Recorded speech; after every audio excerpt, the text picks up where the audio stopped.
Hey Chasers, welcome back to Chasing Clout. It's me, Cece. I'm here today with an extra special guest. And by the way, if you're listening to this on audio, you can actually watch the video version of the podcast on my YouTube, which I'll link below in the description.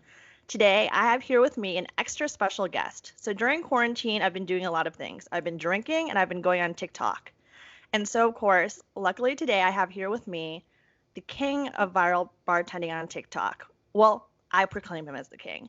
I have here today with me Wootak, Bar Chemistry, who has over 400,000 followers, over 7.8 million likes, but that's not it.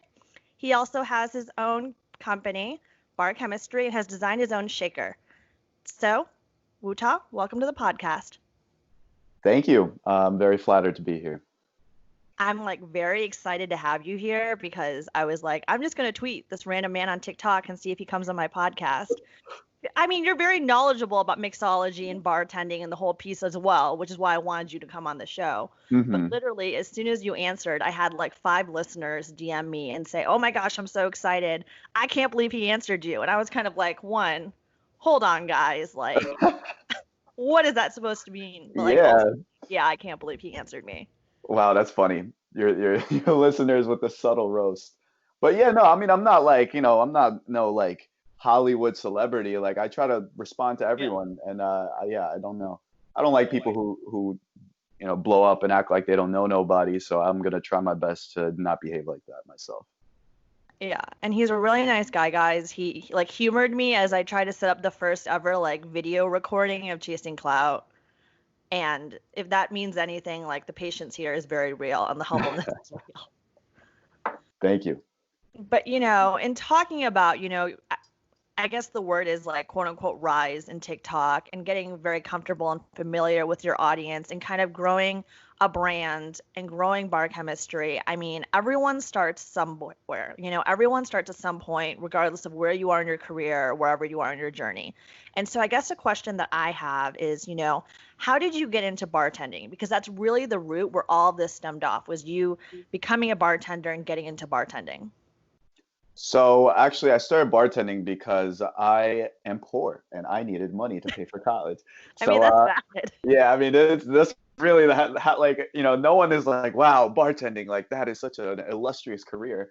But nah, like I was serving tables to pay for college, and I was working at like my first upscale restaurant, an American place with a cocktail bar, and so it was my first time witnessing like bartenders doing like cool shit. And I was young, I was like 20 when I started, so I had never been to a cocktail bar before. It was my first time watching people who knew what they were doing, and I was like, wow, like that shit, bartending is actually kind of cool. Like I've only been to like college bars before, like where they're like literally my friends who probably don't even know what they're doing.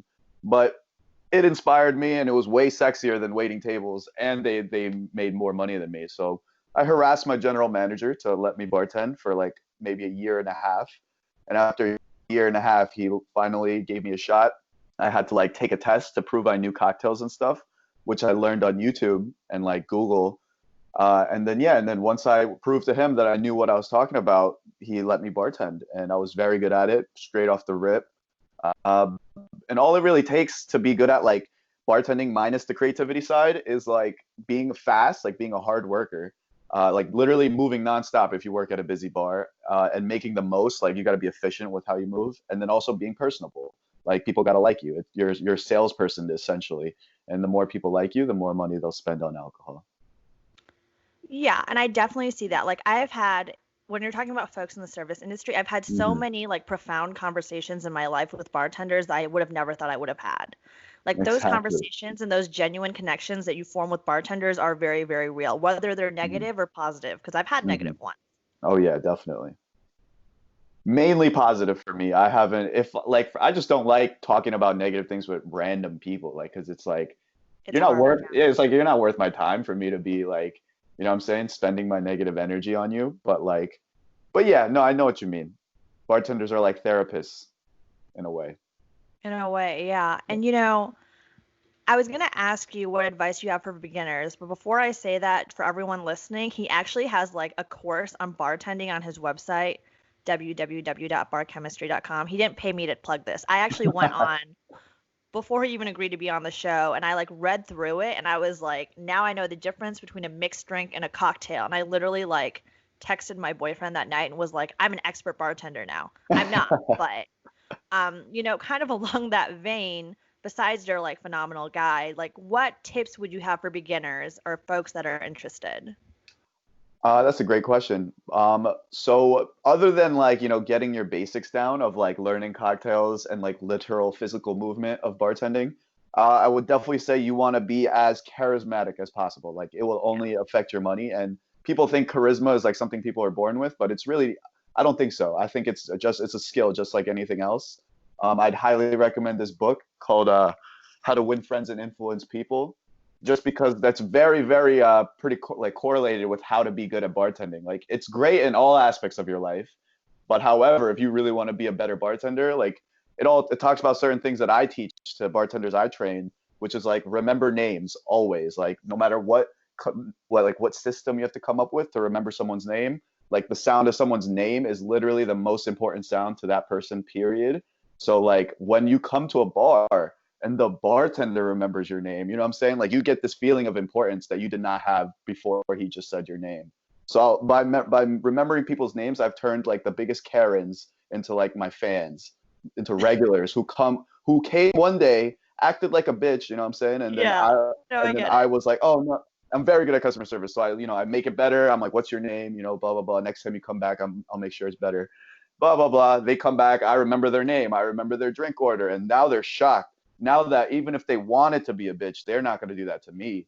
I'm their favorite bartender now. I remember their name. Blah blah blah. Most people are too angry to want to do that for someone who Yeah. gave them a hard time. So that's actually probably my number one tip is remember all your guests' names or as many as you can.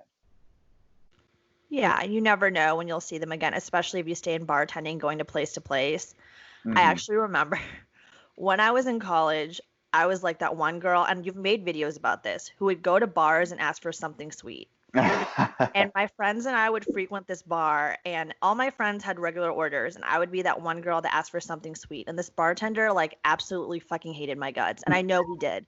To this day, he probably did.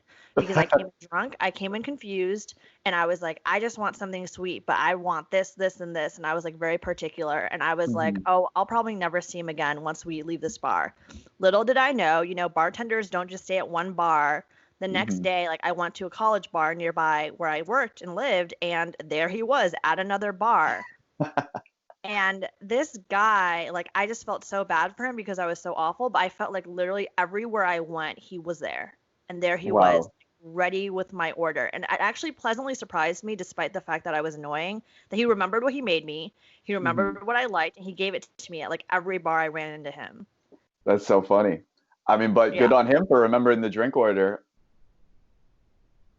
Yeah, that was like actually super impressive. Exactly. See, things like that makes Yeah. the guests more impressed about you. Yeah, and I definitely think that makes sense. I mean, when you're talking about bartending, we've rehashed it many times. Like, there's definitely social skills attached to it. And, like, for my curiosity, have you ever met a bartender that's shy or, like, socially awkward? I mean, bartending and mixology, and I'm just genuinely curious as someone who goes to bars. Absolutely. I've definitely met bartenders who are socially awkward. They're not good bartenders usually. It's really hard to be if you're not, even if you are awkward, like if as long as you're trying to talk to people. And like another tip I have for awkward bartenders is usually don't talk. I think that something that happens with awkward people is that you become awkward because you are thinking of things to say rather than just talking. And then these people that are thinking about things to say are thinking about things to say about themselves. And typically awkwardness stems from insecurity. And if you're insecure and you don't like things about yourself, thinking about things to talk about yourself is very difficult. But that's the problem of the flow of conversation, is that you're talking about yourself. So instead, just focus on the other person. It's not hard to ask questions, like, you know what I'm saying? And then once you lose that worry of like constantly being anxious about what's next to say, you know what I'm saying? It'll make conversation much easier. Yeah, I definitely think that makes sense. And obviously, like, you are a very charismatic person, you're very sociable. Thank you. He's like laughing right now. I mean, if you're watching the video, guys, like you can see all of this happening right now in the conversation we're having. But like obviously you're very charismatic, you're very energetic, you're very personable and sociable. And that kind of helps you translate your bartending skills to TikTok. And so I guess kind of my question is, as someone who's followed you and kind of watched your videos, right now I just checked right before this podcast, unless something crazy happened, you're at like 7.8 million likes. That's 7.8 million people who have liked a video that you've produced. You have over 400 something thousand followers. Sorry, I didn't get the number right. I didn't memorize it. But that rise in TikTok, like, how did you start it, and how did you kind of create content and come out of bartending into that? I guess that ties in with like what my company does in a sense. Like, so I guess the answer to that would be a little longer, not longer per se, but like I would need to, I guess, give you some context to how that began. Of course. So once I started bartending and I was very good at it, and I mentioned that I was doing it to pay for school, but I quickly realized like school is not worth my money, especially because I was paying for it out of my pocket along with a little help from my parents. But like either way, like it was just a waste of money for both of us. And obviously, parents being parents, the ROI of college education when they were going in college was positive. But for me right now, it was absolutely not going anywhere. I didn't learn a single thing within 3 years.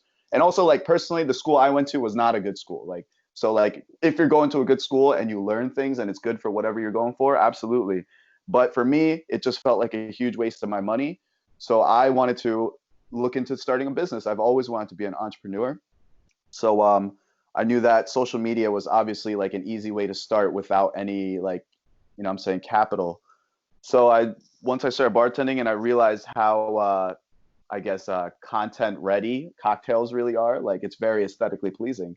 So I decided to start making content around that. I recruited a good friend of mine, Joe, to basically edit the videos because I knew like if I'm doing everything, recording, filming, editing, like Yeah. I would not make it because it's exhausting. And I tried to do that with like with a fashion YouTube. Actually, that was my first attempt at making content. Gave up on that real quick. That shit was tiring. But but Yeah. so yeah, after that I started making videos. Me and him were also very like I was new to bartending and he was new to video editing. So our videos were trash for like at least Valid. six to 8 months. I would say were like literal Yeah. garbage. Like I wouldn't watch it if it was showing up on my feed. But we made it, and that's the important part is that even though you think it's trash, if I thought it was trash because I did, and I didn't put it out, then the next one never would have got better. Instead, I Yeah. would have just been sitting there trying to make this one perfect, and it never would have improved. There's actually, and then so putting out all that trash content really helped me get better at it. And then eventually, like I was getting better and better at mixology. He was getting better at video editing, and we both worked together at this new restaurant where both our skills kind of blew up. And then we actually started to get more recognition because their Instagram was posting it, and it was like the hottest new place in North Yeah. Jersey. And then from there, I met a guy who came because of my videos, who was actually one of the holding partners of Shinju whiskey, which is a whiskey I use quite often in my TikTok videos. And Yep. basically, we hit it off. He was like, "Yo, I came here because of your videos." And I was just like, "No fucking way!" I had like 3,000 Instagram followers. Like I was still nobody, and but I was gassed. So I went out, spoke to him, and he was basically like, "I own a bunch of liquor brands," and I was like, "What? That's perfect. Like let's work together." So he dropped off 2 bottles of his Japanese whiskey. We made him videos. The whole company loved it. So then I had a meeting with them, and I sold them on a content package. Basically, branded myself as a content creation company, and then once I had the contract signed, I basically created an LLC right there, turned it into a company, and we started making content for them. Yeah. And then from doing that, from making content for them, we kind of just like eventually we start managing their social media all together, creating like a monthly payment plan. And then eventually, like I was doing that for a while, doing other clients like bar consulting stuff, but like just making content on Instagram and for them and at scale, like learning how to make content on a consistent basis. Then quarantine happened, and then I always knew about TikTok, and I was like I need to start focusing on TikTok, and now I'm home, like stuck in here. So I started Yeah. making 3 videos a day, and that was it. And then after that, I blew up pretty quickly. Like it took maybe 15 videos before my first one got hit like 50,000, and then another one hit like 50,000, and then one just took off to like millions. And that was like the whipped coffee video that many people know me from.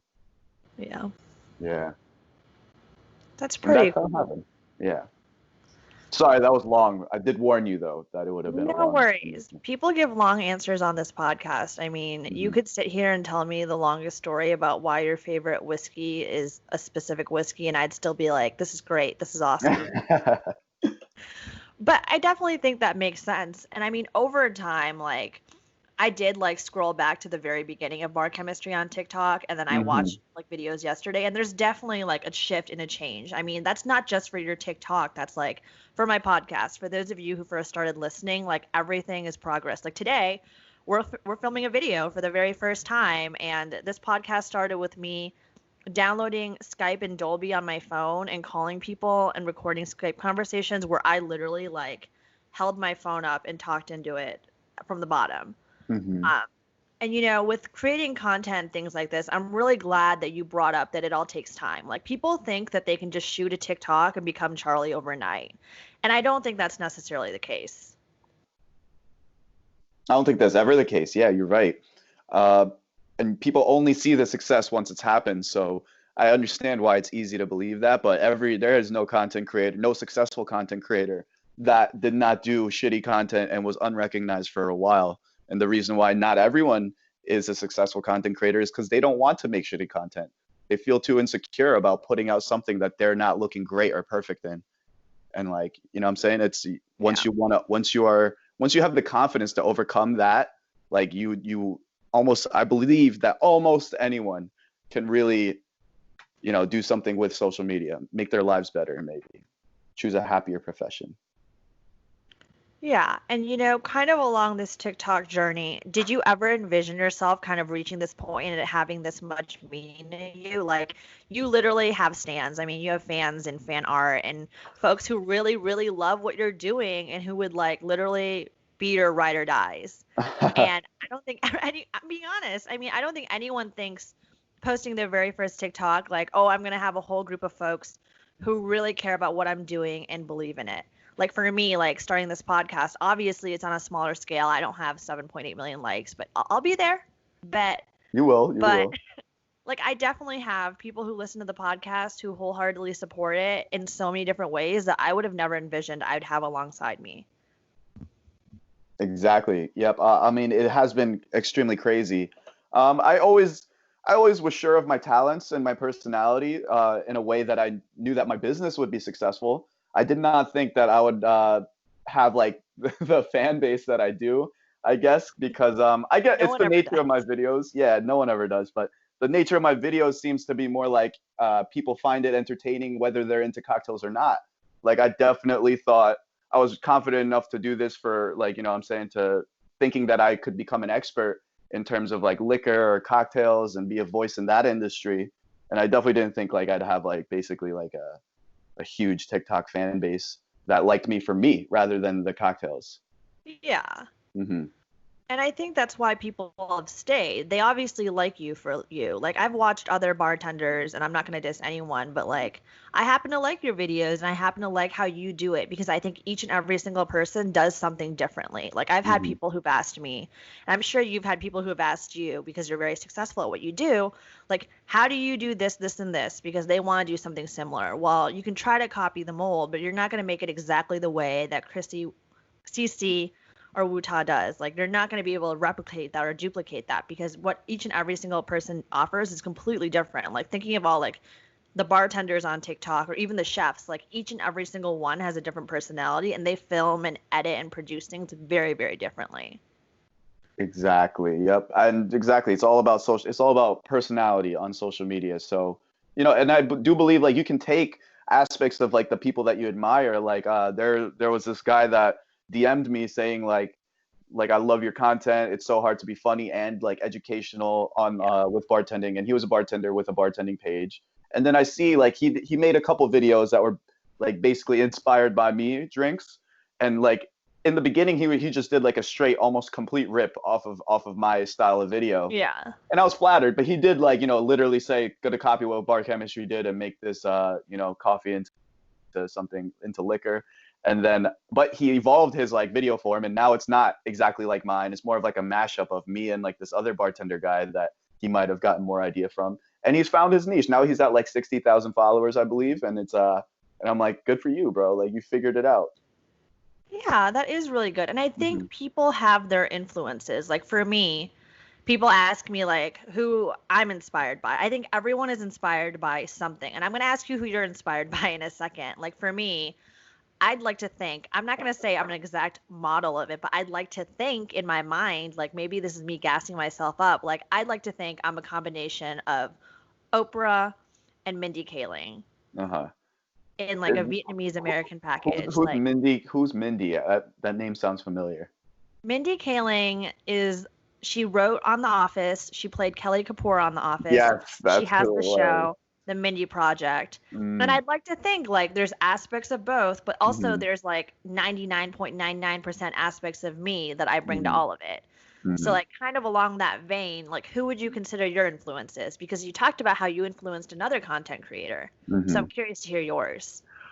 In terms of content creation, I would say you don't really see it in my bar chemistry videos, but Gary Vaynerchuk is like my idol. Like Gary V Oh, is I can definitely, tell. yeah, like I worship that man. But beyond that, like I read his books, like listen to literally everything he puts out, and that on he's more responsible for my success than people that I look up to in my personal life, like definitely. But other than him, when I first started TikTok, there was this Newt. Do you know Newt?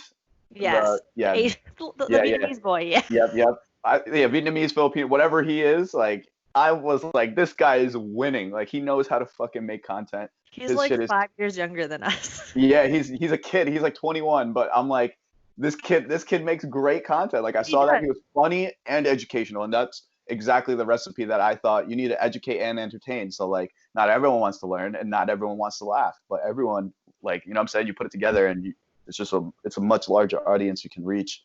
So definitely, he was one of the ones. Flaky Salt, Joshua Weissman. Yes. I like his shit a lot. He's a great cook. And like what I liked about Newt was is that he's definitely not he's just a kid. Like he's not a chef. He's not even remotely pretending to be like a real chef. Like No, he's just he's a not. kid making food. And that is what's great about it. So yeah, them who else did I really like? That's all I can think about right now on TikTok. I was never a big consumer of YouTube. Like I liked YouTube back in the day, but not recently. David Dobrik, I think he's dope. Yeah. Yeah.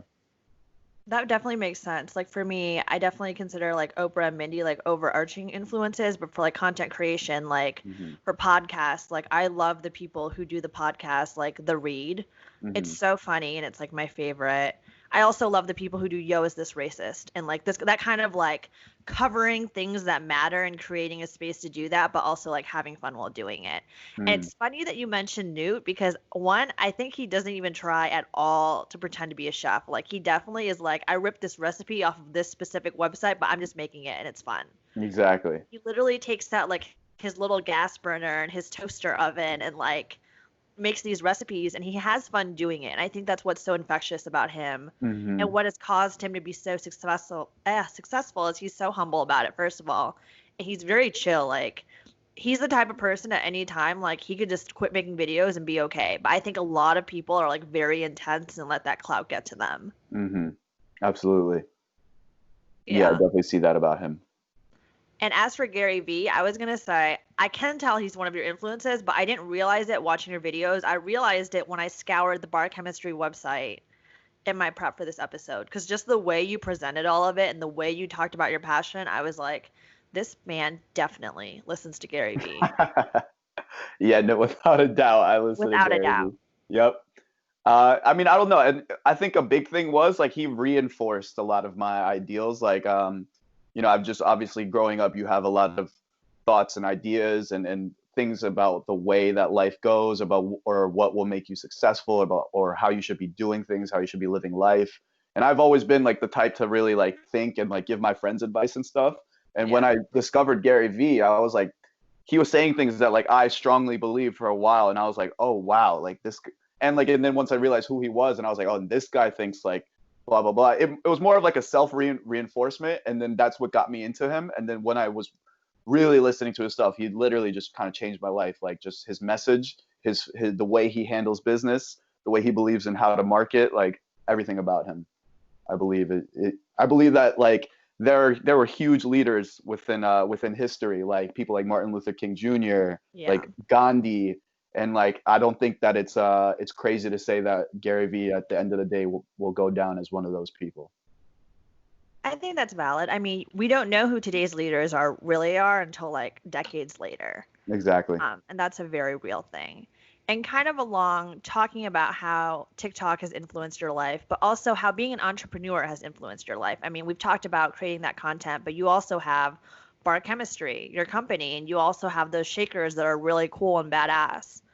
But kind of talking about all of it and the whole picture, I'm really curious to hear, what the most memorable experience has been for you as an entrepreneur and two as a TikTok content creator, because they're two completely different things, but you're both of them. So, wait, I'm sorry. So, how entrepreneurship has affected my life or influenced my life? I'm sorry. That like Like the the audio was a little I cutting guess off. like the most memorable experience you've had from your entrepreneurship. Um, I don't, it just feels because this is exactly what I wanted to do in my life. It kind of feels like I'm living my dreams like every day.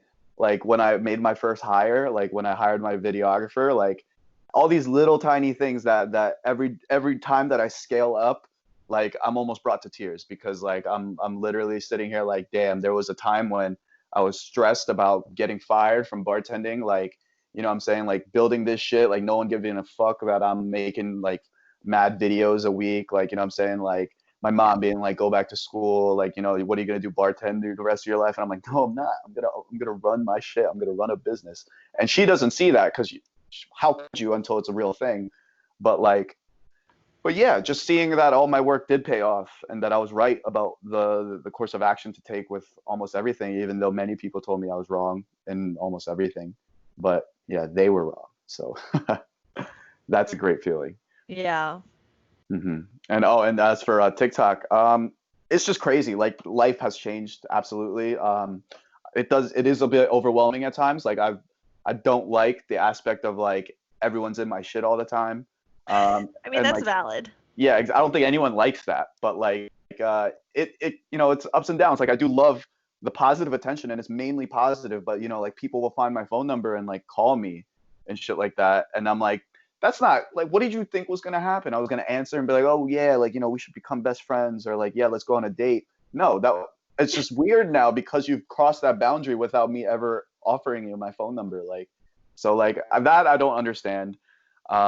And I don't like, especially because I expect business calls, especially from random numbers, and then I try to now like if I see a random number, I always answer it because it could be something important.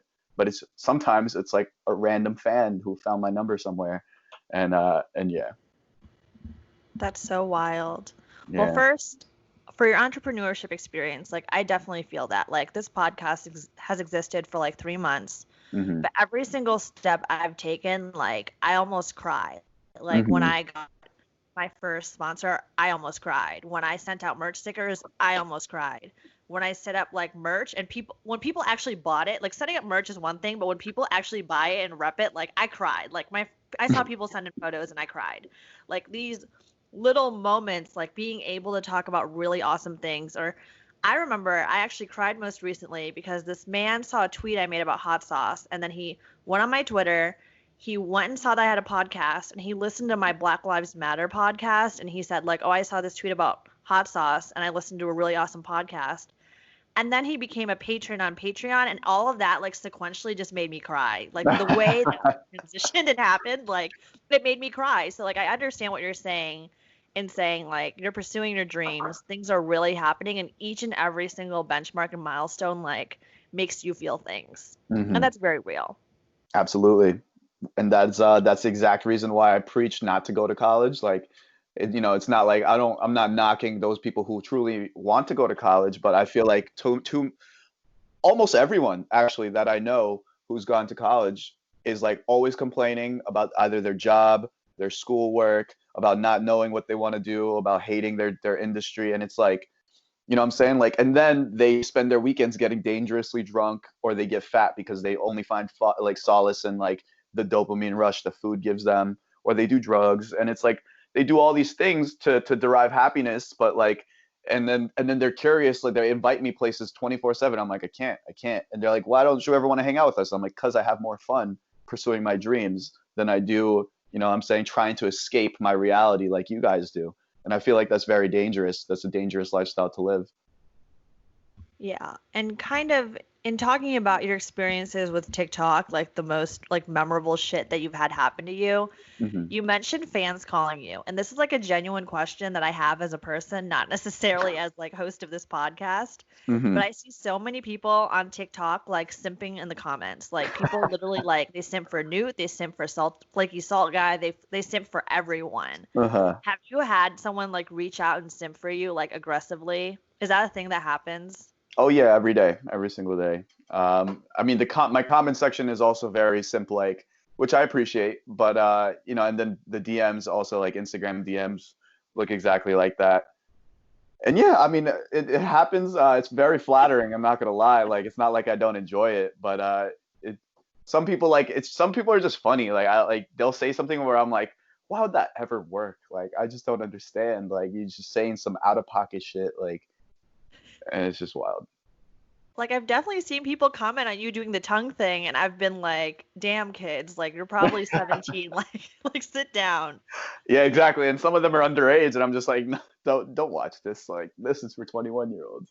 Yeah.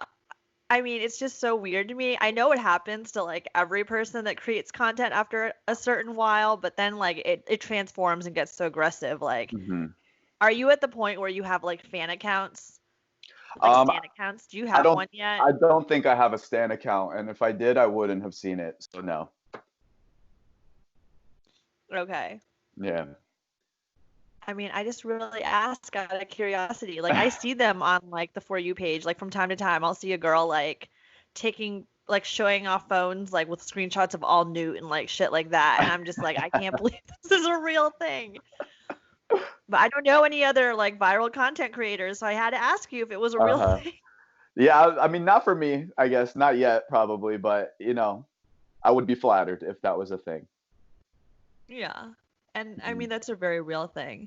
And Hmm. you know, we've talked a lot about your experiences on TikTok, but also like I want to talk to you about bartending, of course. And we kind of Hmm. glazed over it in the beginning. And I guess kind of my question is, you have a lot of experience in bartending to the point where you have a company, you have your own line of shakers, you make videos about cocktails and becoming a bartender. You have that course guide that's like super informative. Hmm. And I really am curious to hear, like, and I know this is different for each and every person, let alone each and every bartender, but what has been, I want to know your best experience as a bartender and then your worst. Mm. Well, there's so much of both that it's very hard to narrow it down to one singular experience and label it the best. Yeah, of But course. like, uh, I don't know, and especially the good experiences, because you know how good kind of just like it feels like the standard, so like it glazes over, and then the bad things really stand out because you're like, I want this to never happen again. But an example of good experiences is just when you make a real friend, like that happens to just be a customer, and if that customer is also generous, like not only are they paying you well, like they're also just mad cool, and you've made a friend. Like I definitely am still, I wouldn't say I'm still like in contact, like we text all the time, but I still like a lot of my regulars from the places that I've worked at, like when I see them at places, it's like seeing an old friend. Like we shoot the shit. I go to parties at their house, like shit like that. Like I love building relationships off of bartending. Especially at the level I was at, a lot of these people are successful, wealthy, and like good networks to just have in general. Yeah. So I'm very grateful for that. And then bad experiences. We all know the term Karens, like, but Yeah. the reality is that Karen transcends race. Like I've had Karens that were black, white, not so much Asian, like definitely annoying guests that were Asian, but Asians are too like reserved to really be like coming at you about things. But like I've Yeah. had very aggressively complain, like just guess that like I'm good at what I do. I make mistakes, but like if you're like aggressively, angrily complaining about things, like whether there was a mistake made or not, you're an asshole. Like there are ways to handle it, especially because we're the hospitality industry. We're usually going to do what it takes to make them happy. You know what I'm saying? So there Yeah. is there is no need to get angry, but there are people that get angry about the dumbest things, and shit like that just really, really, really grinds my gears. Yeah, I'm sure. I mean, Yeah. people have bad experiences. almost every single one of my friends, actually, I'm not going to say almost, every single one of my friends that's worked in the service industry, like they've had bad experiences with customers and they've mentioned like trying to go above and beyond to appease them. That's what people do when you're in this Hmm. hospitality industry. You try to go above and beyond, even if they can be really, really tricky and really difficult. Absolutely. Yeah. And kind of along that vein of like different customers that you've had, I'm really curious to hear because your clientele like come for alcohol. Like what has Hmm. been like the worst or like strangest request you've ever gotten? Um, Worst request. I guess I wouldn't call it the worst request, but it's like because it's a normal request, but it's like when people who are just very aware, like have zero like awareness, they can't read the room. Like they Yeah. come into one of the restaurants I worked at was basically a club at night, and like people come in, and then you order 5 mojitos at 1 in the morning. You know what I'm saying? And it's like Yeah. each like a mojito, like are you kidding me? Like you know how much work that takes me? And Yeah. it's like there's like the place is packed, there's people like literally maybe 10 other people waiting behind him, and he wants me to like it's just very inconsiderate, not to just me but to everyone else, because it's now like every single person that's waiting to order a drink from me now has to wait probably 10 times longer than they would have had to wait if you had ordered a a scenario appropriate drink. Hmm. So those are the worst orders. Is just really like getting a large order from someone who really doesn't either give a fuck or like just has no awareness. Yeah. Yeah. And that definitely makes sense. I've definitely like been in the room. I try to stick pretty simple to drinks unless it's like super empty at dinner time and they have specialty cocktails because of the Hmm. fact that it does take a lot of work. Hmm. Especially a mojito because you have to take the stupid muddler thingy out and like smash it. And Exactly. I'm not even a Muddling. bartender and even I know that shit. Like you have to like literally like do the thing. But Uh-huh. kind of along that vein, I've noticed that just from my friends who are bartenders or even like me myself as a drinker, like I've heard like there's like quote unquote stereotypes when it comes to drinking. And I'm really Hmm. curious to hear what you think as someone who's like bartended for an array of clientele, as you've mentioned.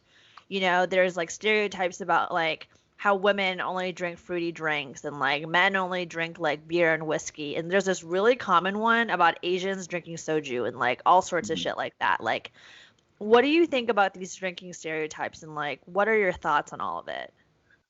So I think my take on stereotypes in general, I believe this goes for everything, that they're usually a stereotype that stems from some form of truth.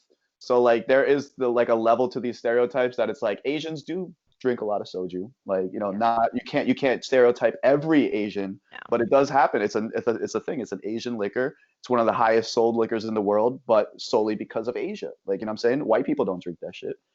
Men do tend to lean towards beer and whiskey.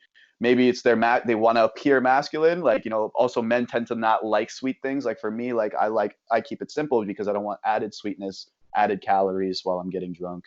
And women liking fruit, yeah, and like women don't have that like reinforced like I need to be manly and drink shit that tastes bad. So for them, they like to drink shit that tastes good.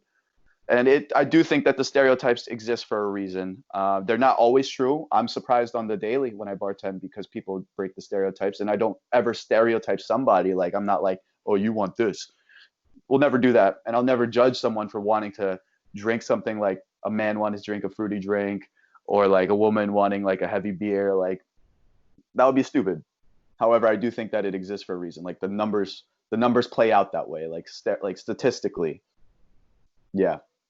And I understand your take, and I guess that makes sense. Of course, there's always like deviations to the norm, and there's Hmm. like folks who don't follow that mold.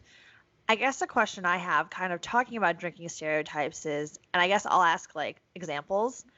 Do bartenders like pigeonhole people if they order a specific drink? Like, if I told you my drink order, would you be able to like guess characteristics or tell me like what that says about me as a person? I wouldn't, not for a single drink order, because you can like just have a different drink one night, What but if I tell you maybe a couple? if you had like a go-to drink order, like maybe, like possibly. I wouldn't say I do that. Like I've never done it before, but I can try if you tell me your most go-to drink. Okay, my most go-to drink. Hmm. Okay, so I switch between two. Hmm. I would say my number one go-to drink is a goose and soda. Hmm. And you're kind of making a face. My boyfriend says getting goose and soda is stupid because goose is expensive. And and my second would be an amaretto sour, Uh-huh. and my third would be red wine, but probably Cabernet Sauvignon. Okay. So I feel like I don't take offense to this because I won't. I'm going to judge the characteristics that it says Roast about me. Do someone it. who orders these drinks.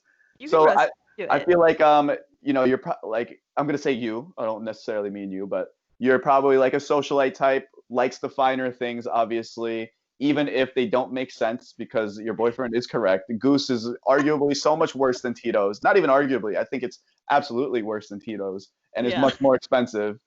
I think Goose is actually is a terrible vodka, in my opinion. I don't like any vodka, but personally, I think it's trash.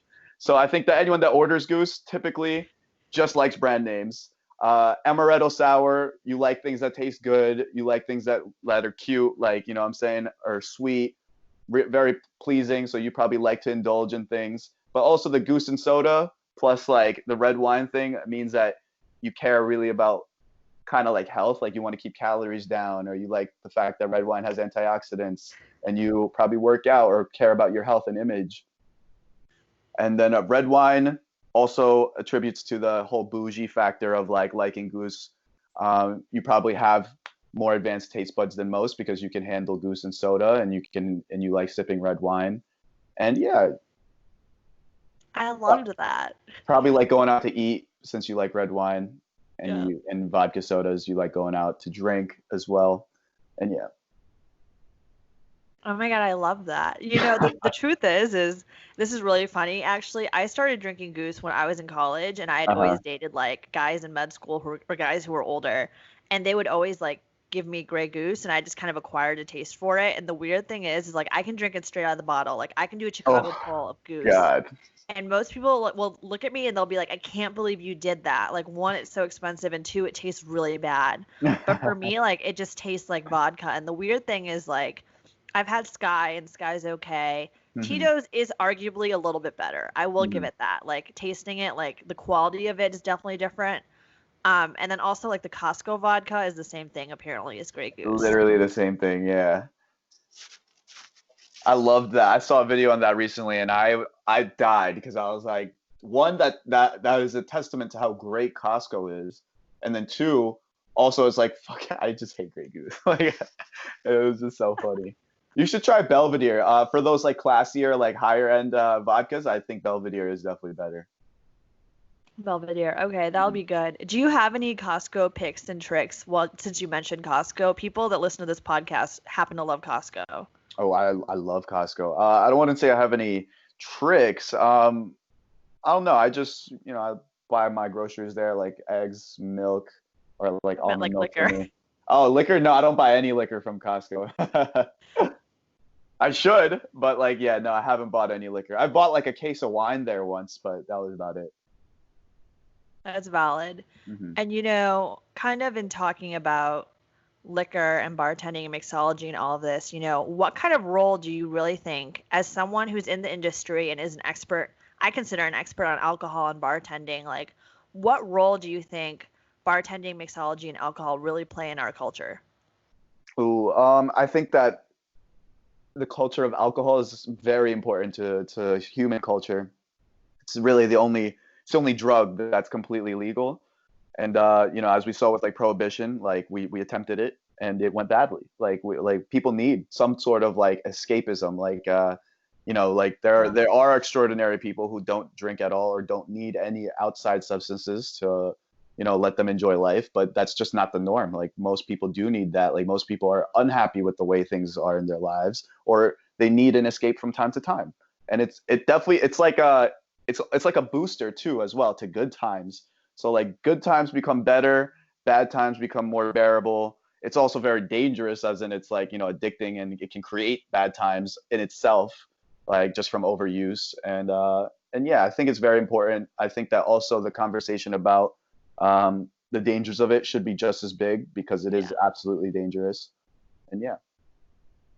I mean, I think alcohol like is a unifier, and Hmm. I've said that to people and they've laughed at me straight in my face. But I really do think it is. Like you have your group of friends Hmm. sitting and having a drink together. Like a lot of first dates, people go and have a drink. Like it Hmm. brings people together. Absolutely. Like the shared conversation you have. Like even like I like to go home at the end of the day when I'm really stressed and have a glass of red wine and just decompress. And that's like a very big cultural thing that people do. Like that time of like relaxing, like that association that's made with alcohol, I think is definitely a huge one.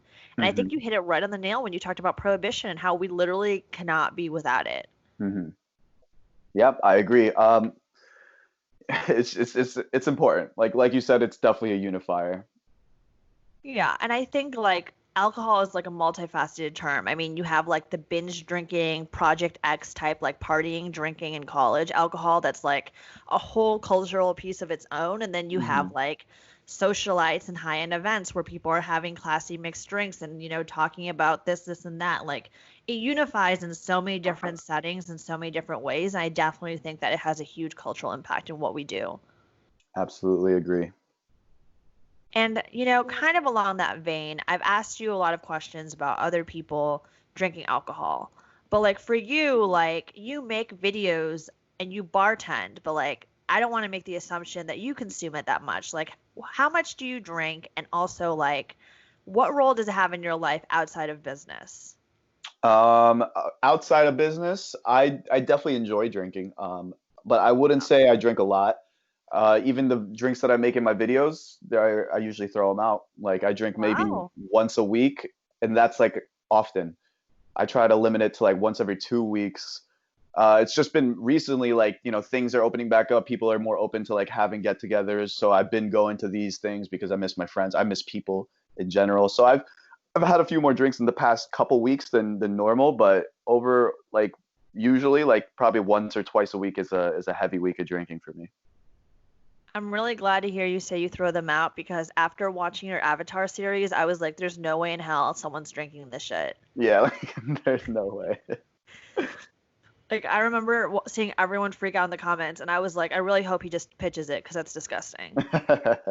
Absolutely. I mean, I'd be worried if someone was drinking all of these drinks. So yeah, no way. I taste them. If it's a new creation, I taste it. Sometimes I don't even taste it. Like I know what it tastes like. This was for the video, not for me, you know what I'm saying? Yeah. Yeah. How do you go about like making new drinks? Like I've always wondered that. Like, do you start with a simple ingredient and kind of span out, or do you like start with a base and kind of So you visually? you kind of need to create new drinks. There's a reason why, like, new bartenders or random people just can't come up with good cocktails. Like they may think it's good, but it's really not. Usually it's terrible. And that's because they have It's true. no knowledge of classic cocktails. Like Hmm. the first cocktails I ever made were garbage because I didn't realize that you can't come up with new measurements really. Like they're classics, like the list of classics that there are like exist for a reason. Those are the exact measurements of like balance. Like so you have base spirit, right? Like let's say vodka, tequila, rum, gin, brandy, whiskey. Those are your base spirits. And then you need to now introduce, depending on what flavors you're going for, you want it to be a fruity. Let's say we want to make a fruity brandy cocktail, right? You need brandy, your base spirit, but now you need to introduce something that's sweet and fruity to make it sweet and fruity. So you got to introduce a liqueur, maybe a syrup. But once you introduce that, you can't just leave it there. You need acid to counteract the sweet. And then if it becomes too sweet, you need to introduce a second bitter component because the bitter will naturally be the base spirit, but there are also bitter liqueurs that will, you know what I'm saying, add more depth and complexity to the cocktail because it'll be a whole Yeah. new flavor of bitterness rather than just strength and alcohol. So yeah, you got to understand like if I was making a brandy cocktail, I would look at like the sidecar, right, which is an existing cocktail, and I would replace the ingredients in the sidecar with ingredients to fit the flavor profile that I'm trying to achieve, rather than just like come up with random shit. Like you got to just know what measurements of what will work in a cocktail like this, and that's it. Yeah, and I think that makes sense for sure. Hmm. Kind of, you mentioned classic cocktails, and I mean, they're classics for a reason. People order them consistently because they work. They're tried and true formulas. And your company, Bar Chemistry, like really hits that on the nail. Like, bartending is chemistry, whether people think it is or not. Hmm. Like I've definitely had drinks where people kind of just randomly pour shit in and think it works out, and it doesn't taste balanced at all. Hmm. And so I'm really curious to hear, like, what do you think, or like, have you ever reimagined a classic, and like, what is your best spin on a classic? Oh yeah, I reimagine classics all the time. When I make drink menus and I have full reign and like, I can make a very detailed long drink menu, I like to put a whole section that's like classics with a twist. Personally, that I really like a peach cosmopolitan, like just which is a Oh, very simple switch, but it really changes it. I feel like it should have been peach to begin with, in my opinion. Which is just switching oh, out the okay. triple sec for peach schnapps, and it's Yeah. delicious. Um, and once you get to higher levels, you don't use triple sec or peach schnapps. You use like liqueur, like Cointreau orange liqueur and like peach liqueur. Yeah. Um, Other than that, I really like maple syrup old fashions. Oh, Maple, like the flavor of maple, yeah. is just a very like earthy, like more, like what I'm saying, like more like tree like what I'm saying. It feels Yeah. more to the ground, like and old fashions have that feeling. Like that's what bourbon feels like. It's made from like corn and wheat and barley, and it just you feel like more like it just feels like it should have been with maple that whole time rather than just a syrup. It adds a new flavor to it. That's really cool. I'm like Mm-hmm. thinking of the complexity and flavor there. Mm-hmm. I'm like, whoa, that Yeah. sounds really cool. Sometimes you want a stark contrast, and sometimes you want to match flavors. So like an example of like a very big contrast would be like cream and like lemon juice. You know what I'm saying? Like acid but creamy. And like Uh, it doesn't sound like it'll work, but if you think of like a cheesecake, right? Like a strawberry yeah. cheesecake, that has a similar flavor to that where it's like a sour cream. And then things like that, like chocolate and like actually chocolate goes with like everything. Now that I think about it. Yeah, it does. Yeah. It's really weird to think about it, but it does. Hmm. That definitely makes sense. We've talked about a lot of different types of drinks. Like we've talked about drinks that people drink, drinks that are stereotypes, drinks as a whole, you making drinks Hmm. on TikTok, and we've revolved around that. And I actually am really curious, you've made so many different drinks, you've created and invented so many different drinks, but what are your favorite drinks, personally? So my favorite drinks are I have two classics that are my favorite. I love an old fashioned. It's classic. I believe it's one of the most perfect cocktails. And then another one that I really love is the Boulevardier. Uh, Most people don't know it, but a lot of people know what a Negroni is. It's just a Negroni I with whiskey or like yeah. bourbon. So it's Campari sweet vermouth bourbon, and I think it's so much better than the gin version. Like, I guess the gin version probably came first. And the Negroni is also one of those classic cocktails that is like borderline perfect. And I believe that making it with bourbon is just I like bourbon better than gin anyway, so like it's just so good. That sounds really good. It's very good, and it's good for people who like not like the taste of alcohol, but like prefer things to be more bitter and less like taste like what I'm saying. Like I don't want my poison to taste like candy. You know what I'm saying? Like it's poison, and I like to be reminded of that. That's really interesting to hear you say Hmm. because I actually was going to ask you. When I first started drinking, I couldn't get over the taste of alcohol. Like I could Hmm. not get over it. And you can tell that now because I'm an adult and I still enjoy an amaretto sour from time to time when like I want to drink something and not have to deal with the taste. Uh-huh. And as someone who really understands the chemistry behind drinks, and I'm asking this for all the other like Asian women out there who've struggled and want to drink things that taste good and are tired of drinking like pineapple and Malibu and Di Mm-hmm. Serrano and ginger ale, like Mm-hmm. what drinks would you recommend for like quote unquote beginners or folks who aren't fully used to the taste of alcohol but are trying to work up to an old fashioned? Mm. So for I like like no when you're starting, yeah, it's completely normal. Alcohol does not taste good to anybody. Like No. it takes a while to enjoy it, and a definite development of your taste buds. Like people naturally develop their taste buds. Like you like things that you didn't like as a kid. Yeah. But for me, I would recommend Jack Honey and Lemonade, Jack Daniel's Honey, or any honey whiskey. They got it for Jim Beam and all that now, and lemonade. It's actually really good. It's very That's sweet, really good. obviously, but it's very tasty. I would recommend Cuba Libre, which is just rum and coke, but with lime juice and bitters. So like adding that to a rum and coke really gives it that extra oomph of flavor.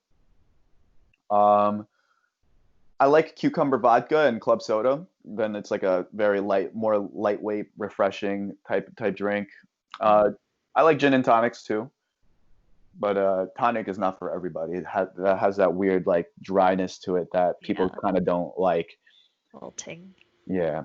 But Yeah. amaretto sours are also a good one for people that really like things that are truly just straight taste good. Like the only problem with that is it's like much lower alcohol percentage, so it'll take a lot more of them to get you drunk. But if you Yeah. do not have a high alcohol tolerance, that's probably perfect for you. Yeah, with amaretto sours over time, that was literally the first drink I drank that I think I enjoyed. Like way back when I first started drinking, even like in college. Mm-hmm. And over time I went from having like the very OG mix of like sours, Di Serono, and like Sprite. For people listening, like yes, there's amaretto sours with Sprite in them for like true OG beginners. And I'm at the point now where my ratio I think is like probably like 80% Di Serono with a splash of sour, if that. I But have like a adding, really good amaretto sour recipe that's like it's like a little bit of bourbon, mainly amaretto, sour mix, or like I don't use sour mix, I use like fresh squeezed lemon, lime, and simple syrup, and then like egg white. maybe I'll have to go make it. I'll look it up after this video because Hmm. I've been like really getting tired of like the ratio to the point where I mostly just drink vodka sodas now. Yep, you'll probably like that one a lot better. Like it's people like people use the sour. If you go to a bar where like they're not like very good at cocktails, like then they're gonna use the sour to really give you the flavor of that cocktail. But amaretto is where the sweet comes from, so you can play it light on the simple syrup. You can introduce a good amount of lemon and lime juice, bourbon to make it stronger, and then egg white because in a sour cocktail, egg white ties it together with texture. It's so perfect. Yeah, I mean, I've never tried to make it with egg whites at home, but I've definitely had egg whites in cocktails at the bar, and it definitely Hmm. really does tie it together. Yeah, absolutely. And it makes you feel bougie AF. OD. Um, but you've come on here and we've talked about a lot of different things. So I have one last question for you, and Hmm. it might catch you on the fly, but I'm excited to Okay. hear what you're gonna say. Uh-huh. So we've sat and we've recorded this episode. We obviously like shot the shit prior to this episode. I think you get the vibes of like me and my podcast. Like you definitely get the vibes of chasing clout. And Hmm. I think you understand it. If not, you understand me at least. And the host Hmm. is like really what makes the podcast. Absolutely. If chasing clout were a drink, like what drink would it be? Or like can you envision a drink that fits with the podcast? I can. Hmm. So I would say you don't really seem like a fruity drink. Well, you do seem like a fruity drink, but after like, talking to you for a bit, I don't really get that same vibe. So Okay. you'd probably be like a I don't want to say Negroni almost because we just talked about it, but like maybe like a strawberry or like a lychee infused Negroni where like Hey, I you're like you that. are you're a bit of like a kind of like a pretty drink, like an aesthetic drink, like your logo is pink and stuff, but like, in on the inside it's like down to business. There's substance to it. Oh my God, I love that so much. If I ever make it big and have a launch party, I'll have to have bar chemistry come and make the Chasing Clout Negroni. You should make it. Yeah, I'll try. I'll try. Okay.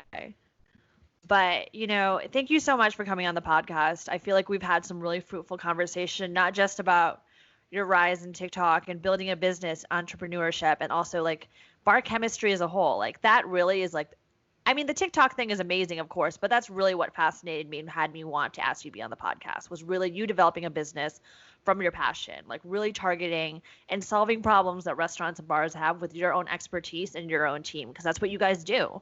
Hmm. And I think that's so phenomenal. And I really appreciate you coming on here to talk about all of it, like down to people at the bar that you see day to day, up into TikTok creation and creating a business and entrepreneurship and every single bit of it. Thank you. Thank you very much. Yeah.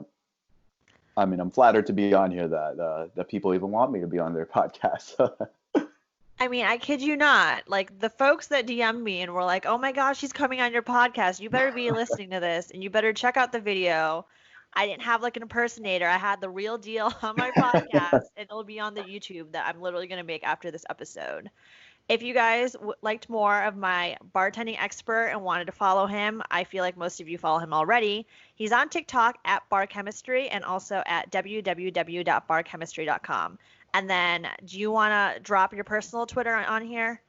Not, I don't really care for my personal Twitter, but we do have Instagram, Twitter for bar chemistry. I would very appreciate a YouTube subscribe because we do make good content there and at scale. Like we produce content on there pretty consistently. We're growing pretty fast there. I would like to grow faster, but can't have everything. So yeah, YouTube. Follow me there if anything. You're gonna say that, and then like the end of this week, there's gonna be like a huge boom, and you're gonna be like the next Newt, and I'll be like, I can't believe I had him on my podcast. That would be nice. That would be nice. All right, guys, we're gonna head on out. Thank you guys so much for listening. Be sure to subscribe and to also rate the podcast. I'm gonna edit this out because I fucked up. Fuck, it's a video, so I can't edit it out. See, that's exactly why I was like, there's so many cons to not doing video, but there's not. Anyways, guys, thank you guys so much for listening. Sorry I fucked up. If you enjoy the podcast, be sure to subscribe and also be sure to give the podcast a rating. It literally makes my heart leap out of my body anytime I check the little Apple Podcast page and there's another rating on there or another review. It literally means the world to me. Thank you so much, Wootak, for coming on the podcast. Be sure to follow him. If I haven't said enough times already, he's at Bar Chemistry. And I'll see you guys next week. Bye, guys.